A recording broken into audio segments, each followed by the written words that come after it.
একটা মানুষের জীবনে কষ্ট আসতেই পারে, মন খারাপ হতেই পারে।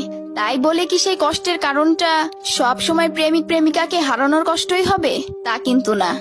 আজকাল কিছু মানুষের মন মানসিকতা দেখলে বড্ড অদ্ভুত লাগে।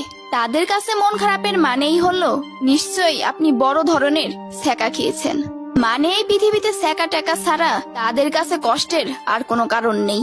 কিন্তু একটা জিনিস ভেবে দেখুন, আমরা মানুষ, আমাদের জীবনে কষ্ট আসার হাজারো কারণ থাকে। আমাদের জীবনে হাজার ধরনের সমস্যা আসে। ফ্যামিলি প্রবলেম, ক্যারিয়ারের টেনশন, কাছের মানুষের অসুস্থতা, এছাড়াও জীবনের নানান ধরনের সমস্যার সম্মুখীন হতে হয়। শুধুমাত্র ব্রেকআপ জনিত কারণই থাকে না। এখন আসল কথায় আসি। আপনারা যারা মন খারাপ হলেই এইসব আজে বাজে ট্যাগ লাগিয়ে দেন, বলি কি ভাই, এইসব লেম আলতু ফালতু জাজমেন্ট বাদ দিয়ে নিজের সময়টাকে একটু কাজে লাগান। নিজের চিন্তা ভাবনাগুলো একটু পরিবর্তন করুন। ভালো থাকবেন। আসসালামু আলাইকুম।